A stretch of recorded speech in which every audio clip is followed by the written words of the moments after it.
안녕하세요. 아침에도 말씀 잠깐 나눴는데 다시 말씀 나누게 돼서 너무 반갑고 또 감사합니다. 연합교회 이렇게 와서 예배 드리니까 참 뭐랄까 오랫동안 얘기는 많이 들어왔던 교회고 또 저도 베이 지역에 오래 살았던 사람이었기 때문에 잘 알고 있었지만 이렇게 막상 또 와서 이렇게 예배를 잘 드릴 수 있게 돼서 너무 감사하고 또 제가 참 존경하고 사랑하는 우리 조광현 목사님이 또 목회하시게 돼서 더욱더 새롭고 또 우리 후배 또 같이 또 이렇게 오게 되는 그런 곳에서 참 새롭습니다. 제가 조광현 목사님 항상 생각할 때마다 지성과 영성이 참 높은 곳에서 참 조화를 이루시는 분이시다라는 생각을 해서 나도 얼른 커서 저런 사람이 좀 됐으면 좋겠다 그런 사람을 생각을 했었는데 참 얘기를 하다 보면 막힘이 없어요. 모르는 게 없는 것 같은. 근데 오늘 보니까 모르는 게 있긴 있는 것 같더라고요. 저를 잘 모르시는 것 같아요. 17년이나 봐왔으면서 어떻게 나를 이렇게 모를까. 그런 생각이 들어서 제가 잠깐 감당할 수 없는 말씀을 제가 들어서 참 저 사람도 사람이구나 하는 생각을 했습니다. 저는 목사님 말씀하셨던 것 같은 그런 사람 아니고 너무나 먼 사람이고요. 하여튼 여러분 같이 말씀을 한번 가지고 시간이 많이 없어서 벌써 50분이네요. 가지고 같이 말씀과 또 현교제에서 일어난 일들 좀 나누고자 합니다. 우리 조 목사님께서 굉장히 위험한 말씀을 하셨어요. 선교 보고하는 예배이기 때문에 시간은 마음대로 써도 된다고. 그래서 저도 아주 그 위험한 발상을 그대로 받아들여서 마음대로 써보려고 합니다. 잠시 기도하겠습니다. 하나님 주님의 은혜를 감사합니다. 부족한 종을 단에 세우셨는데 부족한 입술을 가리우시고 하나님이 하시고 싶은 그 말씀만 하여 주시옵소서. 예수님의 이름으로 기도드렸사옵나이다. 아멘. 오늘 말씀이 마태복음 6장 33절 아마 성경에서 가장 유명한 구절 가운데 하나일 거예요. 찬양도 있죠. 여러분들 아마 즐겨 부르시는 찬양일 텐데 제가 고등학교 때부터도 불렀던 찬양인 것 같아요. 먼저 그 나라와 의를 구하라 그런 찬양을 하셨는데 여러분 그 찬양 하실 때 뭐 다 아시죠? 그 찬양 하실 때 어떤 마음으로 어떤 생각으로 어떤 이해를 가지고 하셨는지 모르겠어요. 먼저 그의 나라와 그의 의를 구하라 라고 하셨는데 우리는 그의 나라 그러면은 하나님의 나라 그러면 천당을 생각하잖아요. 먼저 그러니까 하나님의 나라 천당을 구하라. 천당은 근데 저희들이 죽어서 가는 데잖아요. 그러면 그의 나라를 구하면은 내 죽어서 가는 데를 구하면은 먼저 죽기를 구하라는 얘기인지.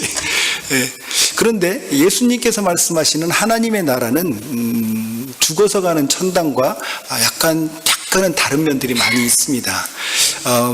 결론을 먼저 말씀드리자면 하나님의 나라와 하나님의 의는 밀접한 관계가 있죠. 하나님의 나라는 우리가 생각하는 벨기에, 수단 이렇듯이 지도에서 찾을 수 있는 그런 나라가 아니죠. 그렇기 때문에 어디에 지역으로 한정되어 있는 나라가 아니고 그 무언가 운동력 있는 그 무언가가 살아있는 곳이죠. 그래서 하나님의 의가 살아있는 그곳이 교회일 수도 있고 가정일 수도 있고 직장일 수도 있고 어디에도 매임받지 않는 그러나 운동력이 살아있는 그곳.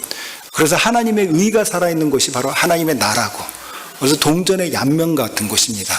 그래서 하나님의 나라를 알기 위해서는 하나님의 의를 알아야 되는데 하나님의 의가 과연 무엇일까요? 의는 오름이죠. 오르를 자 하나님의 오름이 살아있는 것. 저의 오늘 누가복음의 말씀을 보면 바로 하나님의 오름이 무엇인가를 약간 엿볼 수 있는 그런 구절입니다. 물론 하나님의 나라와 하나님의 의에 대해서 하나님의 의는 이거다라고 하나만으로 정의할 수는 없겠죠.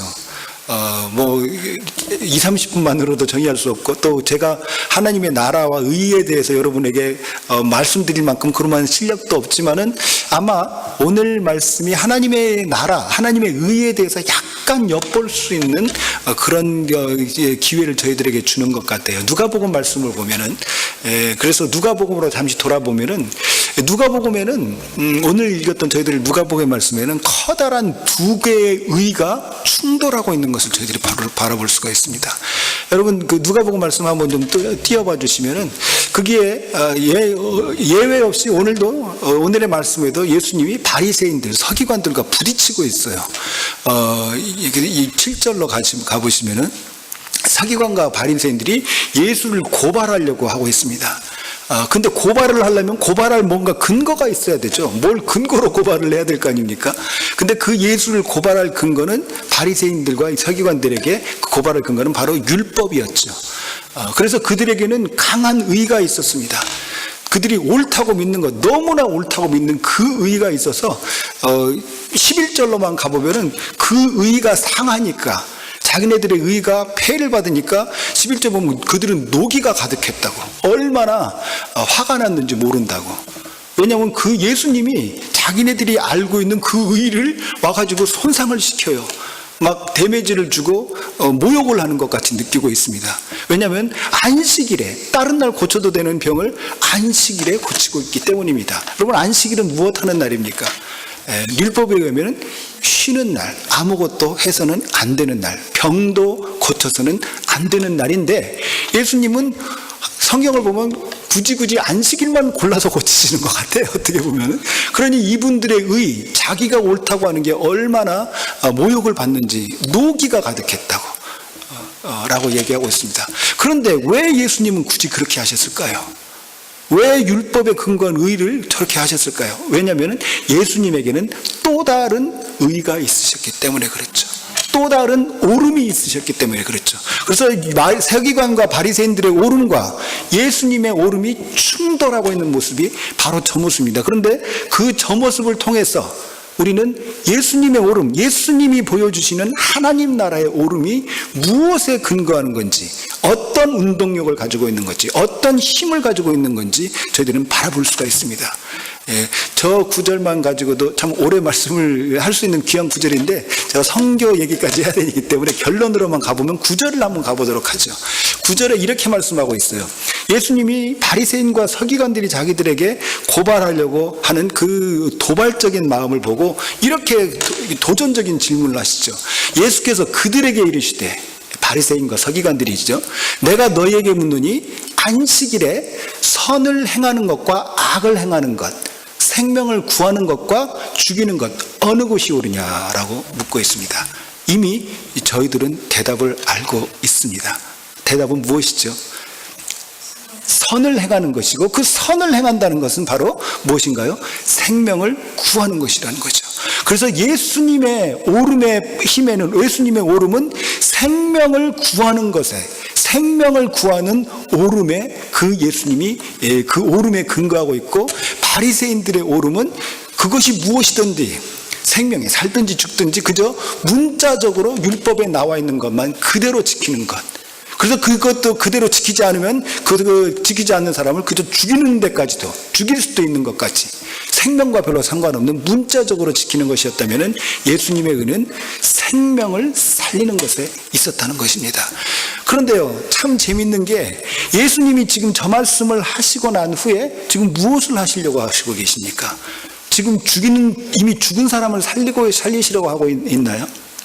나사로 같이 이미 죽은 사람을 살리시려고 하고 있나요? 오른손 손 마른 자를 지금 구하시려고 해요. 여러분, 오른손 손 마른 자가 죽었습니까? 죽지 않았어요. 죽지 않았어요. 그러나 예수님 눈에는 그 사람은 죽었습니다. 왜냐하면 하나님이 우리를 만들어 놓으시고 참 보기에 좋았더라 라고 하는데 못 미치는 그 어떤 삶의 아픔, 삶의 장애, 삶의 그 짓누르는 그 멍에를 안고 가오는 그 모든 사람은 예수님의 사랑의 눈에는 이미 죽은 사람이기 때문입니다. 그래서 우리들의 삶을 창조의 그 보기에 좋았다라는 것으로 돌려주시는 그 모든 행위를 예수님은 사람을 살리는 것이라고 정의하셨고, 그 사람을 살리는 것이 바로 하나님의 오름이라고. 그래서 율법의 오름보다 더 위에 있는, 더 상위에 있는 오름이 바로 생명의 오름, 살림의 오름이라고 저희들에게 알려주고 계시는 것입니다. 여러분, 이 이해를 가지고 다시 한번 저희들이 먼저 그 나라와 의를 구하라고 할 때 어떤 이해를 가지고 노래를 하시겠습니까? 우리가 구해야 되는 의가 무엇일까요? 바로 생명 살림의 의가 아니겠습니까? 사람들이 세상에서 죽어가고 있습니다. 정말 죽어서 죽어가고 있는 것이 아니고 여러 가지 사회적인 압박, 여러 가지 사회적 그 삶을 짓누르는 그 짓눌림에 그 짓눌림 아래에 있다면 예수님 눈에 그 사람은 죽은 사람이고 살려야만 하는 그런 사람입니다. 이곳 네팔, 이곳 미국에도 한국에도 전 세계에서 많은 사람들이 죽어가고 있어요. 네팔에도 많은 사람들이 죽어가고 있습니다. 네팔에서 어떻게 사람들이 죽어가고 있는지 여러분 오늘 잠깐 사진들을 보시면서 한번 이야기를 한번 해보도록 하겠습니다. 한번 넘겨봐 주시죠. 네팔이란 나라, 제가 시간이 없어서 빨리빨리 지나갈게요. 네팔이란 나라 산으로 굉장히 유명한 나라입니다. 전 세계에 하여튼 유명하다는 산은 네팔에 다 있습니다. 안나푸르나, 뭐 다울라기리, 마나슬루, 칸첸정가, 초요, 뭐 세계에서 가장 유명한 산도 네팔에 있죠. 사가르마타라고. 아시죠? 사가르마타라는 산? 모르세요? 사가르마타. 그 서양 사람들은 에베레스트라고 부르더라고요, 그 산을. 근데 에베레스트라고 불린 지가 그렇게 오래 안 됐어요. 그 1950년대서부터 서양 사람들이 와가지고 원래 이미 있는 이름을 다 지워버리고 지들 마음대로 그냥 에베레스트 산이라고 부르기 시작한 거예요. 티베트 사람들은 초노랑마라고 부릅니다. 그 산도 네팔에 있습니다. 한번 넘겨봐 주시죠. 네팔 저렇게 직사각형같이 길게 되어 있는데 위로는 북쪽으로는 히말라야 산맥이 지나가고 아래쪽으로는 평야지대입니다. 제가 있는 곳은 카트만두 저 아래 이제 헤토다라고 쓰여 있는 그곳 중소도시예요. 네팔에서 11번째 정도 큰 도시인데 인구는 한 2, 3만 정도 된다고 그러는 것 같아요. 그 평야지대이기 때문에 이제 굉장히 더워요. 그래서 제가 네팔에서 왔다면 어휴 거기 추워서 어떻게 살아요 그러시는데 그거보다 제가 있는 데는 어휴 거기 더워서 어떻게 살아요 라고 이야기하는 말 정도로 굉장히 덥습니다. 겨울에는 그렇게 춥진 않습니다. 한번 더 넘겨봐 주시죠. 그 전에 뒤에서 이 다음 거. 보시다시피 중국과 인도 사이에 끼어 있는 내륙 국가입니다. 그래서 기름 한 방울도 전의 사진으로 기름 한 방울도 인도를 통해서 들어오지 않으면 안 돼요. 중국과도 국경이 있지만은 히말라야 산맥이 있어서 이렇게 자연스럽게 이렇게 교통이 원활하진 않죠. 그래서 인도의 영향을 지대하게 받아서 화폐도 인도를 따라서 루피라는 화폐를 쓰고 자체 환율이 따로 없어요. 인도에 뭐 거의 준속국이나 마찬가지라고 보시면 돼요. 그래서 자체 화폐가 없어서, 환율이 따로 없어서, 자체 화폐는 있는데 자체 환율이 따로 없어서 인도 환율에 1.6을 하면은 네팔 환율이 나옵니다. 그러니까 예를 들어서 1달러가 인도 루피로 50루피다. 그러면은 자연스럽게 네팔로는 1달러가 80루피가 되는 거예요. 그냥 자체 환율이 따로 없습니다. 그러니까 경제가 그만큼 인도에 예속이 되어 있다는 거죠. 저 캘커타라고 쓰여 있는 꼴까따인데 캘커타라고 쓰여 있는 저 도시를 통해서 기름이니 하는 모든 물자들이 절로 들어옵니다. 그래서 가끔 인도가 네팔이 자기네 나라 말을 듣지 않잖아요. 그러면은 국경을 닫아버려요. 이번에 지진 난 후에도 저 사람들이 국경을 한 3, 4개월 닫아가지고 저도 굉장히 고생을 한 적이 있었는데 그러면은 뭐 기름도 안 들어오고 하면은 이제 굉장히 어렵죠. 그런 나라입니다. 한번 넘겨봐 주시죠. 네팔이라는 나라가 뭐 산으로도 유명하지만 네팔 사람들의 일반적인 일상의 생활을 지배하는 것은 이제 힌두교라는 종교입니다. 전체 국민의 거의 90% 정도가 이제 힌두교를 믿고, 힌두교라는 종교는 뭐 굉장히 다양하다고 그래요. 그래서 뭐 힌두교라고 부르기보다는 힌두교들이라고 부를 정도로 다양한 그런 어떤 신앙 그 시스템을 가지고 있는데, 이렇게 어딜 가더라도 저렇게 이제 신당들이 저렇게 많이 있습니다. 그냥 동네 가면 저런 신당들이 이렇게 널려 있어요. 옆에 이제 종 보시면 종을 지나가면서 이제 종을 쳐서 내가 지나가니까 자기를 좀 축복해달라고 하는 그런 굉장히 이제 뭐라 그럴까 미신적인 그런 부분이 많은 그런 신앙이죠. 힌두교에 대해서 넘겨봐 주시면 오늘 저희가 이제 여러분하고 나누고 싶은 힌두교에 관한 얘기는 힌두교가 카스트라고 하는 종교 사회적인 계급과 밀접한 관계가 있습니다. 다시 말해서 힌두교와 카스트는 따로 떨어뜨려서 생각을 할 수가 없을 정도로 밀접한 관계가 있는데, 여러분도 아마 그 어린 시절에 카스트에 대해서 이제 배우셨겠지만, 윗계급, 브라만 계급이라고 종교 지도자들, 사제들이 이제 윗계급이고요. 그 다음 계급, 챗들이라는 계급인데, 이제 그 제사장이라 왕족, 무사, 뭐 이런 사람들이 이제 챗들이 계급이었다고 해요. 그 다음 계급이 이제 파이샤라고 하는 그 상인 계급. 그 다음에 슈드라라고 하는 농민 계급. 그 네 계급을 합쳐서 이제 카스트라고 불러요. 그 네 계급을. 그리고 그 네 계급 안에는 이제 자띠라고 해가지고 수도 없이 많은 그 계급들이 또 안에 분화가 되어 있습니다. 지금은 사실 옛날만큼 카스트 제도가 그렇게 엄격하고 지켜지지 않지만 아직도 참 굉장히 살아있는 그런 계급 제도입니다. 근데 오늘 여러분과 제가 좀 더 관심을 갖고자 하는 부분은, 오른쪽 아래 보면 스케줄 카스트, 그래서 달리트라고 쓰여 있죠. 달리트, 영어로 하면 언타처블이고요. 한국말로 하면 불가촉 천민입니다. 네팔말로 하면은 어추트라고 그래요. 만져서는 안 되는 그런 사람들이라. 그만큼 천박하다는 거죠. 그래서 참 독특한 게, 그러면은 그 불가촉 천민과 불가촉 천민이 아닌 사람이 외나무 다리에서 딱 만나잖아요. 그러면 누가 더 겁날 것 같으세요? 불가촉 천민 아닌 사람이 더 겁을 내죠. 왜냐하면 불가촉 천민이 아는 사람을 만져도 전혀 손상이 없습니다. 그렇지만 불가촉 천민이 아닌 사람은 불가촉 천민을 만나서 하면은 자기가 손해보거든요. 그러니까 누가 피하겠습니까? 하여튼 저는 그런 일도 있다고 합니다. 하여튼 달리트 계급, 전체 계급 가운데 한 16%, 20% 정도 된다고 합니다. 그렇지만 제가 보기엔 좀 더 넘는 것 같아요. 상당히 많이 있습니다. 한번 넘겨봐 주시죠.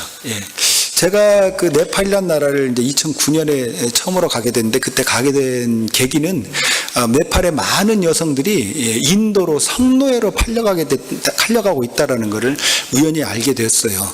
그 시점에서 2009년 시점에서 30만 명 이상이 팔려갔고요. 지금도 매해 10,000명에서 한 15,000명 정도가 지금도 팔려가고 있다고 합니다. 인도가 여러 가지 사회적인 이제 문제 때문에 성비가 또 안 맞고, 그래서 성산업이 인도에서는 굉장히 큰 산업이에요. 그리고 또 종교적인 것도 좀 일부 행해요. 그래서 제가 그 인도에 이제 사창가를 여러 번 갔었는데, 사창가를 갔다 그러니까 좀 표현이 이상하네. 여러분이 생각하시는 그런 이유 때문에 간 게 아니고, 그런데 그분들이 하는 말이, 그 사창가가 가장 바쁠 때가 언젠가 하니, 힌두교는 이제 축제가 많거든요. 축제가 참 많은데 힌두교 축제가 있을 때가 사창가가 가장 바쁘다고 그러더라고요. 축제 끝나고 이분들이 막 흥분이 돼가지고 사창가들을 그렇게 남자들이 찾는다고 그러더라고요. 근데 하여튼 저런 네팔 여성들이, 특히 네팔 여성들이 인도에 성노예로 끌려와서 저렇게 감금이 돼가지고, 피감이 돼가지고 저렇게 준노예 생활을 합니다. 이유는 네팔 남성들이 인도 남성들이 네팔 여성들을 그렇게 성적 놀이개로, 특히 이제 몽골리안 계통 사람들 성적 놀이개로 이렇게 많이들 이렇게 좋아한다고 그러더라고요. 저 보시면 이 다음 사진 보시면은 이제 이분들이 이제 끌려왔었을 때, 어디는 유혹을 받아서 왔었을 때 대부분의 사람들이 자기가 성노예로 팔려갈 줄 모르고 오게 되잖아요.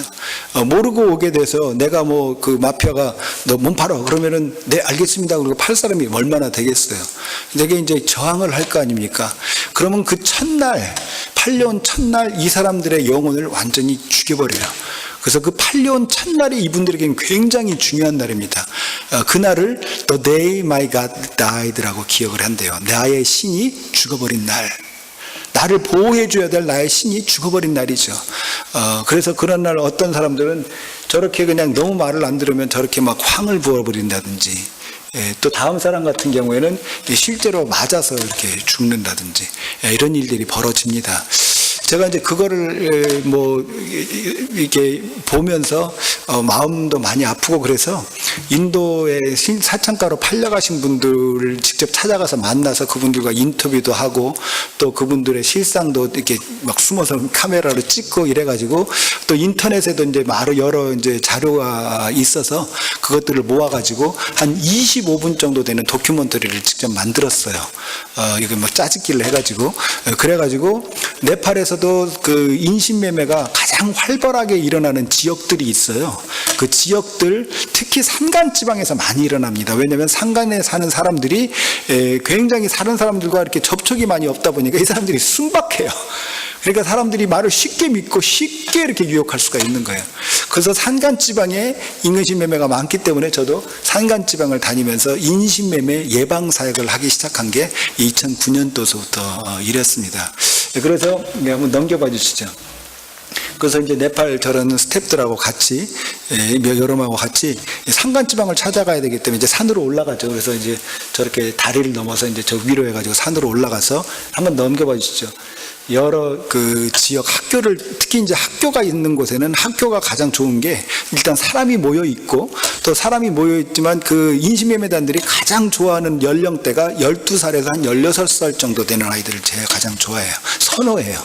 그래서 걔네들이 순박하고 아직 어리고 하니까 그리고 이제 특히 가난한 지역 그래서 이렇게 다니면서 이제 인신매매 예방 사역을 쭉 하러 다니면서 보니까 인신매매가 일어나는 것을 보니까 그저 어떤 한 여성이 재수 없어가지고 그냥 팔려가는 게 아니더라고요.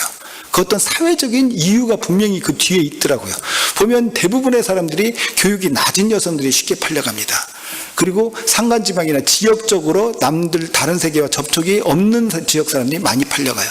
그리고 또 낮은 계급 사람들이 쉽게 더 팔려갑니다. 그러니까 이런 사회적인 요인이 인신매매를 더 활성화한다는 거죠.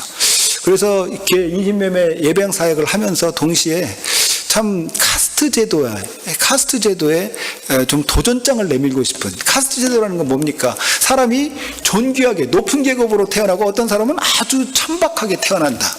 모든 사람이 평등하지가 않다라는 거죠.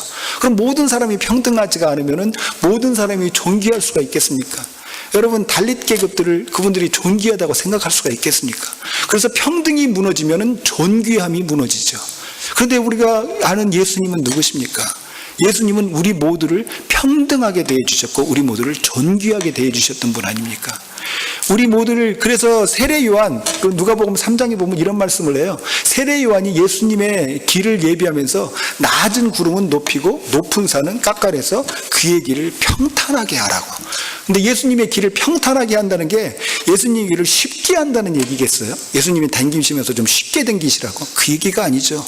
그거는 낮은 사람들 천덕꾸러기로 사회에서 대접받는 사람들을 높이고 사회에서 아무 이유도 없이 거저 허풍을 떠는 높은 사람들을 낮추고 그래서 예수님께서 바리새인들은 그렇게 심하게 하시면서도 죄인들은 오히려 세리들은 높이시고 창녀들을 높이셨던 그런 일을 하시지 않으셨습니까?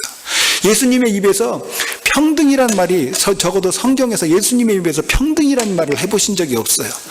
뭐 존귀 이런 말도 해보신 적이 없어요. 그러나 우리가 예수님의 사역을 가만히 성경을 통해서 보면 예수님은 우리 모두를 평등하게 대해주셨고 우리 모두를 존귀하게 대해주셨죠. 그런데 카스트 문화가 살아있는 저곳은 평등과 존귀가 무너집니다.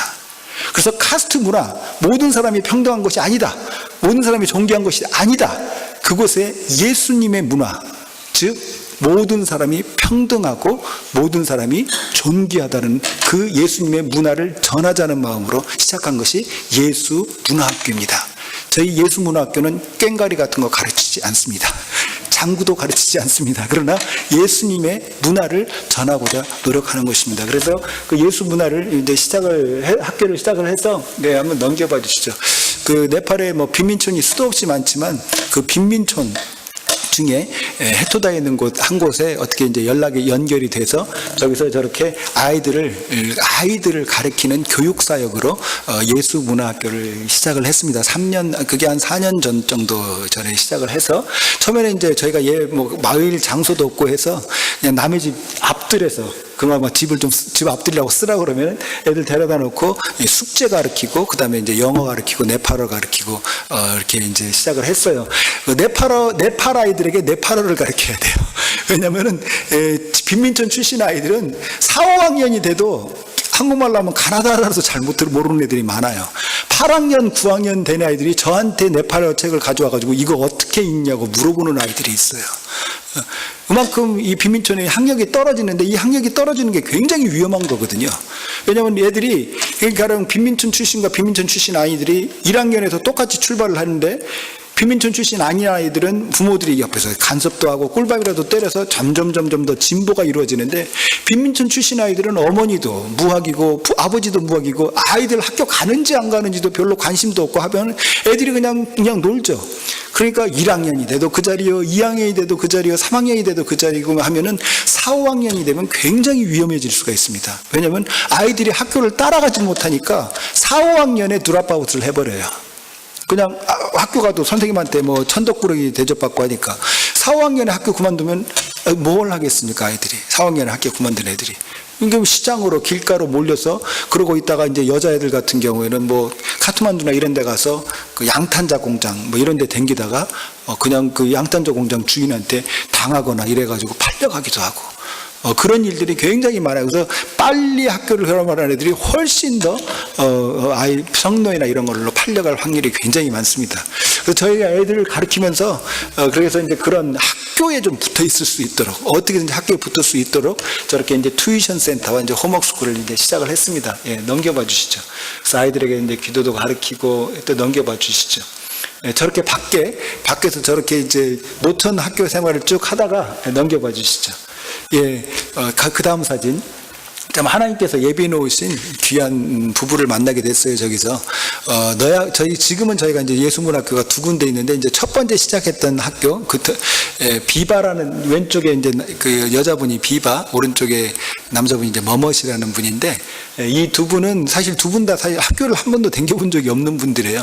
근데 예수님에 대한 그 신앙이 굉장히 신실하신 분이어서 하나님의 일에 쓰임을 받고자 하는 이제 그런 큰 마음이 있으셨는데 어떻게 쓰임을 받을 수 있을지 자기네들 뭐 돈도 없고 배운 것도 없고 그래서 그렇지만 마음만 있었는데 저희가 이제 예수문학교를 저렇게 이제 노천에서 이렇게 쭉 하는 것을 보고 언젠가 저한테 와서 그런 얘기를 하더라고요. 자기도 이 일에 동참을 하고 싶다고 자기네 집 뒷뜰을 쓰라고 그냥 내가 뭐 거기서 뭘 하든지 어떻게 해서든지 좋으니까 그 뒷뜰을 열어줄 테니까 뒷뜰을 쓰라고 그런 얘기를 해주셔서 그 뒷뜰을 이제 뒷뜰에 저희가 학교를 짓게 됐어요. 근데 이분이 이제 건축업을 하시는 분이라 그 뒤에다가 이제 그 벽돌을 잔뜩 쌓아둔 그것들을 이제 치우면서 건물을 짓기 시작해가지고 건물이라고 표현하니까 좀 그러네요. 하여튼 뭐 이렇게 구조물을 짓기 시작해서 시작이 됐습니다. 한번 쭉쭉 넘겨봐 주시죠.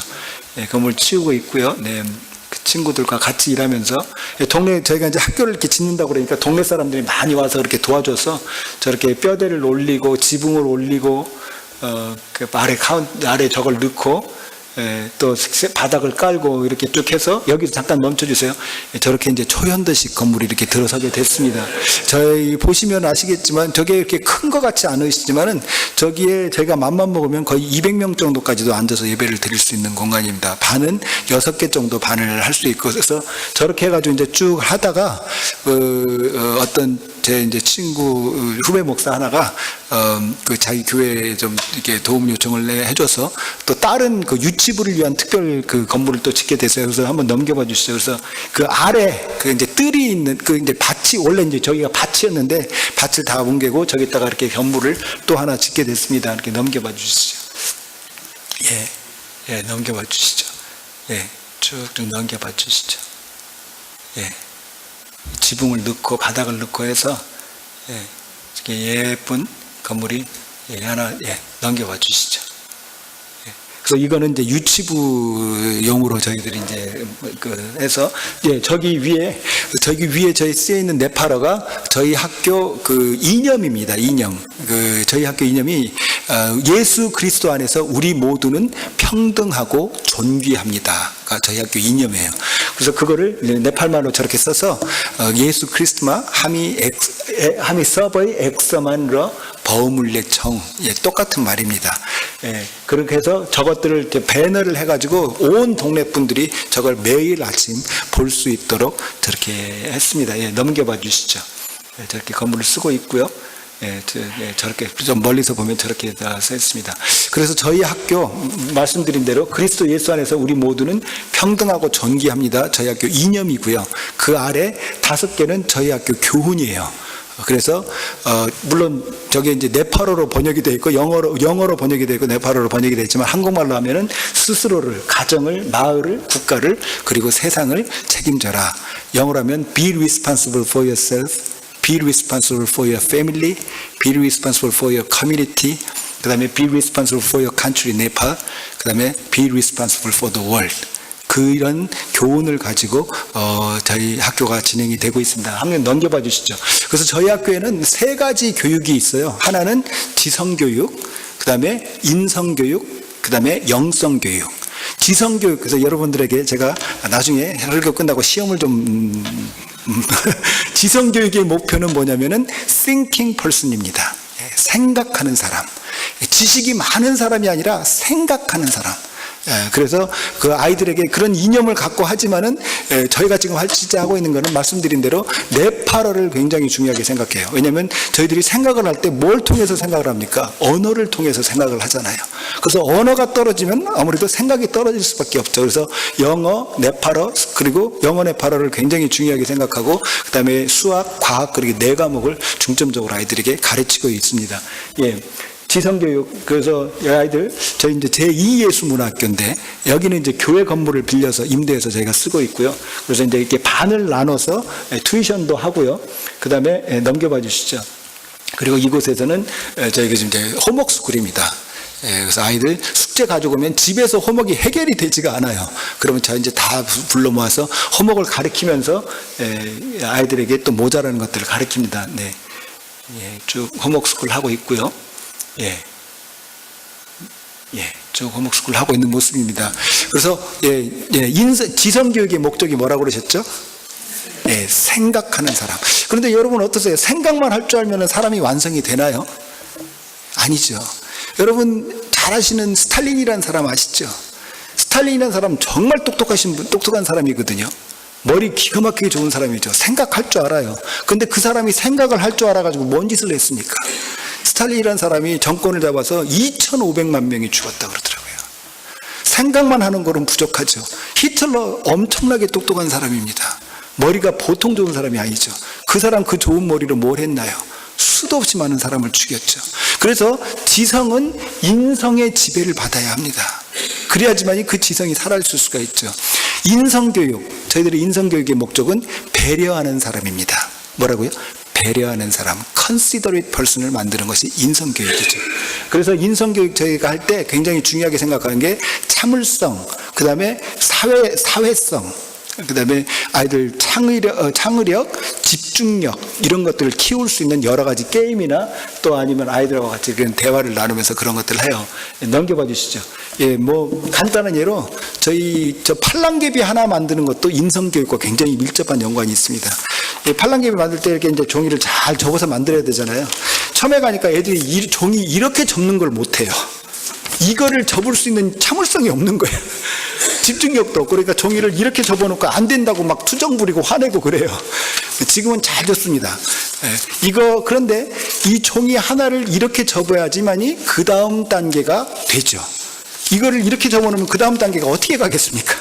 그래서 아이들에게 가르쳐요. 너네들이 한 단계 한 단계를 또박또박 했을 때, 그리고 나서 그거가 모든가 끝나면은 저렇게 예쁜 팔랑개비가 나온다. 너네들은 지금 공부를 할 단계야. 학교를 다녀야 될 단계야. 그러니까 학교를 떠나면은 너네들이 팔랑개비를 이렇게 만들어 놓는 거하고 똑같아. 라고 아이들 가르치고, 또 큰 아이들이 작은 아이들을 도와주게 해요. 큰 아이들이 조그만 애들 도와주는데 자기가 만드는 것도 참을성이 없어가지고 막 찢어버리는데 작은 애들 도와주라고 그러니까 작은 애들 막 하다 보면 그냥 주먹이 날아가더라고요, 애들이. 그래서 지금은 그래서 큰 아이들이 작은 아이들을 그렇게 도와주는 것을 통해서 참을성을 배우고 남을 배려하는 걸 배우고 남을 도와주는 것들을 배웁니다. 팔랑개비 하나 만드는 것도 인성교육이 굉장히 중요한 부분이에요. 넘겨봐 주시죠. 젠가 게임도 저렇게 하고요.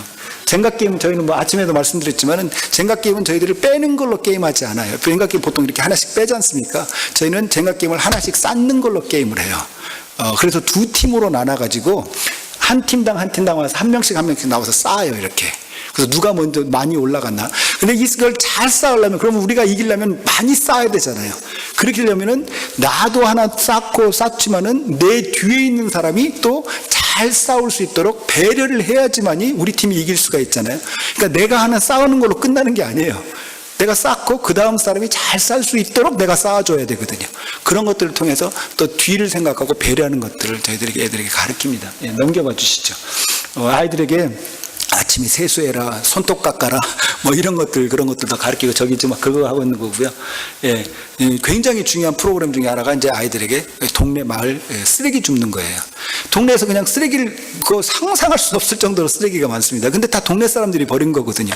근데 그 동네 사람들이 버린 쓰레기에서 병균들이 나오면 그 병균이 누구에게 가겠습니까? 결국 동네 사람한테 오는 거죠. 그래서 우리가 다니면서 동네에 저렇게 쓰레기를 버리는 거는 누워서 침 뱉는 거다. 그 더 쌓은 쓰레기 옆 동네 사람들이 와서 쳐주지 않는다. 카트만두에 있는 관리들이 와서 쳐주지 않는다. 저거 우리가 치워주지 않으면 결국 우리가 폐해를 보게 된다. 그래서 저기다가 이렇게 막 써서 우리 아이들이 당기면서 어른들에게 막 가르치는 거예요. 저기 이제 네팔 아말라의 포르 너가로 이렇게 써져 있는데 그 말이 뭔 뜻이냐니, 네팔 그러니까 마더 네이처에게 쓰레기 버리지 말라고.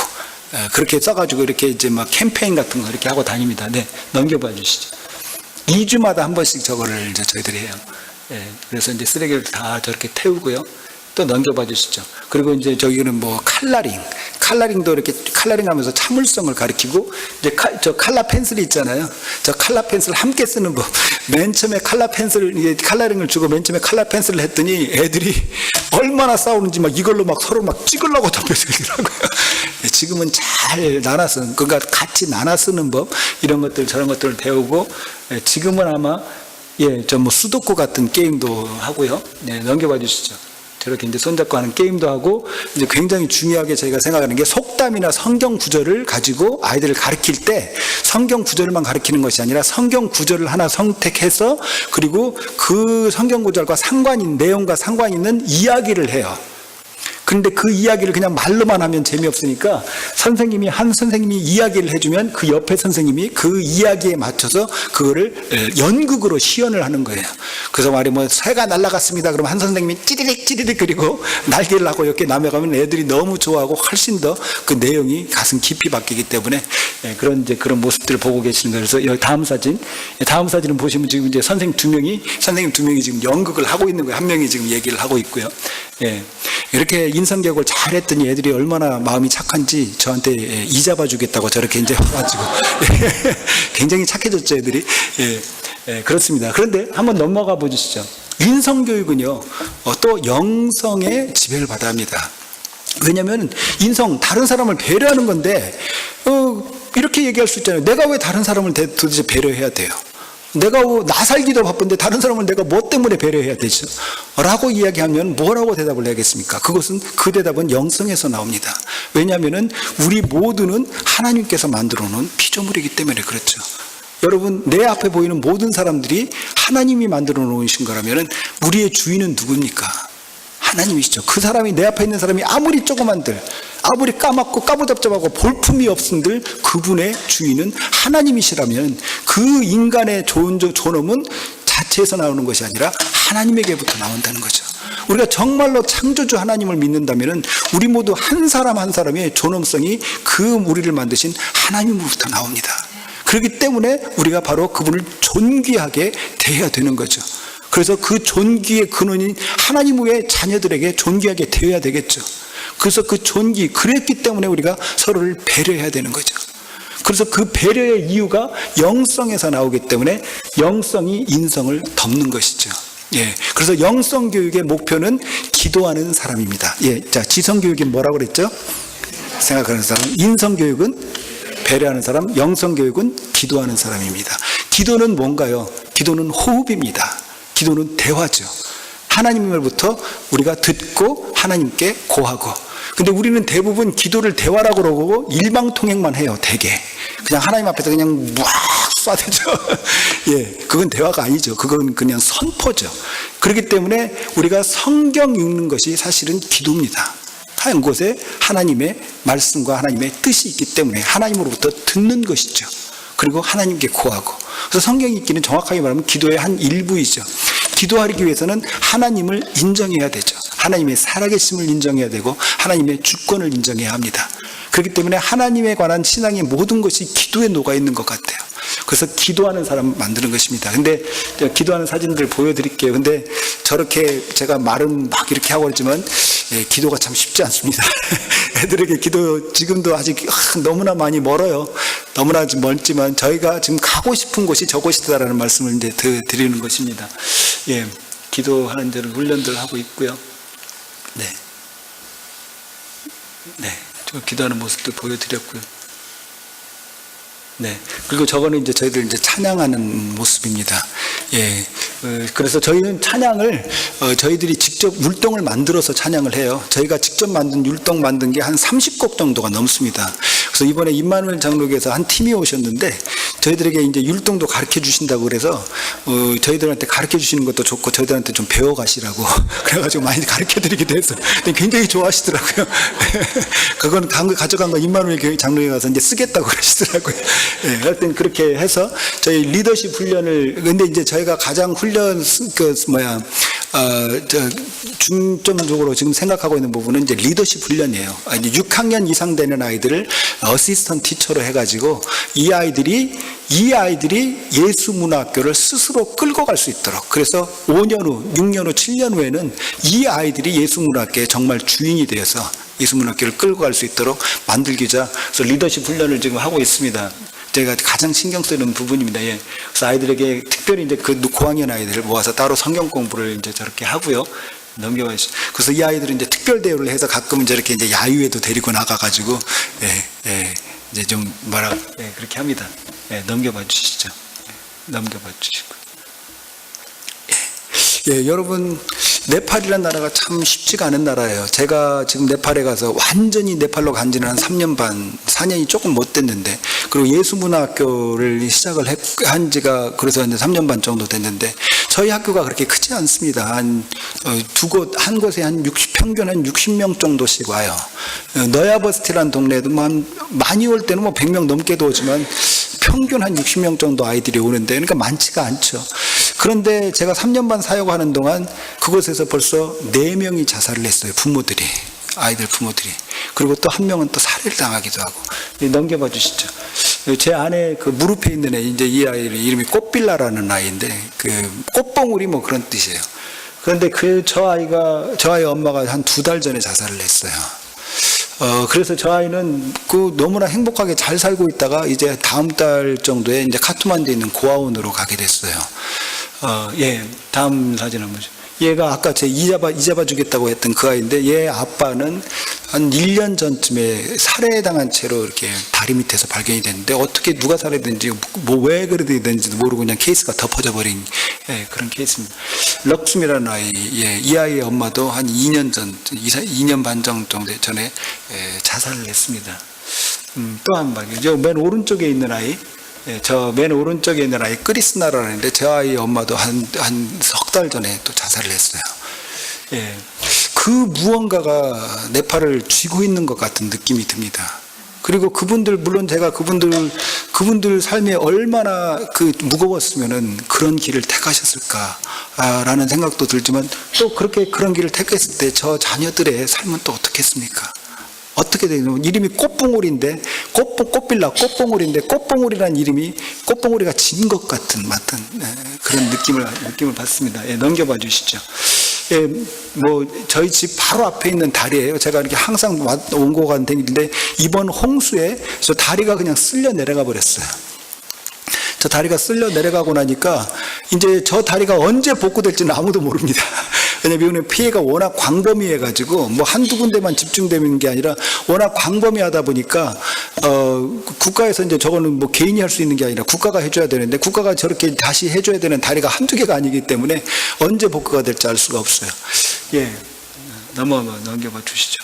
예, 이 사진 제가 이 사진 이 다음 사진 한번 잠깐 보여주시면 이 아이예요. 네마라는 아이, 오른쪽에 있는 여자아이인데 그 뒷사진으로 한번 가보시면 자전거를 타고 동생하고 같이 타고 아빠가 이제 자전거를 타고 뒤에 이제 타고 하다가 이제 넘어졌나 봐요. 넘어졌는데 넘어지면서 누나가 뒤에 있었는데 이렇게 바퀴 자전거 바퀴 살이 튀어나와가지고 이 아이 아킬레스건을 이렇게 탁 친 거예요. 그래가지고 저렇게 이제 찢어졌어요. 저렇게 찢어졌는데 제가 여러분들에게 저 사진을 보여드리는 이유는 저 부모가 빈민촌에서는 그래도 좀 제법 사는 부모예요. 둘 다 일을 하고. 그래서 이제 병원을 당연히 가야 될 거 아닙니까? 근데 저희 아이를 데리고 약국을 데려갔더라고요. 약국을 데려가가지고 거기서 그냥 약사가 대충 저렇게 꼬매놓은 거예요. 그러니까 병원을 데려가면 훨씬 더 비싸기 때문에 약국을 데려가가지고 20몇 만 원을 저렇게 꼬맸는데 저 아이가 이제 집에서 한동안 못 움직이고 집에서 쉬고 있어서 저희가 병문안을 갔더니 한번 집에 없어요. 그래서 보니까 밖에 나가 있더라고요. 그래서 밖에 가서 보니까 이제 집 안에 있으면 약간 추우니까 이제 밖에 나와 있는데 담요 같은 거 정말 더러운 담요 같은 걸 덮고 이제 발은 못 덮고 이렇게 있으면서 그 아이를 발을 부채질을 계속 하고 있어 보니까 파리들이 자꾸 덤벼드는 거예요. 이게 저 진물 같은 게 나오니까 파리들이 덤벼니까 파리 쫓고 이렇게 앉아 있더라고요. 저 사진 제가 저기가 찍은 이유가 저걸 아무래도 저렇게 놔두면 안 될 것 같아요. 저기 아킬레스건이면 아킬레스 끊어지면 사람이 못 걷지 않습니까? 그래서 제 이제 후배 중에 이제 의사들이 몇 명 있어서 의사들에게 보여주려고 저 사진을 이제 보냈습니다. 그랬더니 당장 그 병원에 데려가라고 저거 좀 더 정밀 검사를 해야지 해서 그거에 따라서 해야지 저렇게 놔두면 안 된다고. 근데 그 부모들한테 얘기했죠. 그랬더니 더 이상 내 딸한테 돈 쓰고 싶지 않다고 안 들어가더라고요. 그냥 끝까지 그냥 저렇게 놔뒀어요. 근데 정말 천만다행히 그냥 놨어요. 저희가 이제 저희 학교면 저희 학교에 응급치료 그게 있어가지고 계속 저희가 소독해주고 그런데 놨고 지금은 이제 열심히 잘 뛰어다녀요. 천만다행인데 만에 하나 그 잘못돼서 아킬레스건이 다쳤으면 어떻게 될 뻔했습니까? 참 그 뭐랄까 생명 존중 이라는 대한 의식이 참 낮지 않나 하는 생각을 많이 해봅니다. 여러분 오늘 말씀에 한 사진 하나 더 넘겨봐 주시죠. 예, 저희 학교 스태프들입니다. 저희 학교 지금 저기 이제 제 집사람 빼고 7명이 있고 저기에 이제 사진에 들어가 있지 않은 2명이 더 있습니다. 그래서 총 스태프 9명이 저희와 이제 함께 일을 하고 있습니다. 예수문화학교이고요. 예수님의 평등과 존귀의 사상을 불평등과 불평등의 사상이 넘치는 카스트 문화에 전하자고 하는 그 일을 실제적으로 하고 있는 저희 스태프들입니다. 여러분들 아침에도 제가 부탁드렸지만 다른 이야기를 이것저것 많이 들으셔서 혼란스러우시지만 단 하나 여러분들이 저희 예수문화학교를 기도해 주실 때 저희 스태프들을 위해서 기도해 주시기 바랍니다. 왜냐하면 스태프들이 실제적으로 일하는 사람들이기 때문에 그렇습니다. 그리고 스태프들이 여러분들의 기도로 바로 서서 똑바로 일을 한다면 그 여파가 바로 아이들에게 가겠죠. 그렇지 않습니까? 학교의 선생님의 퀄리티가 학교의 퀄리티더라고요.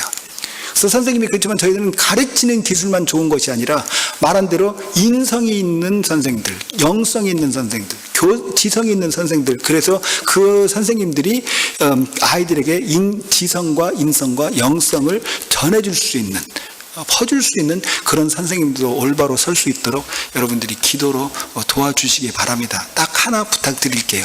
9명 선생님 있어요. 제가 이름 말씀드리면 여러분들이 기억 못 하실 테니까 그저 그냥 뭉뚱그려서 예수문화학교에 19명의 선생님들, 제가 선생님 숫자가 바뀌면 다시 알려드릴게요.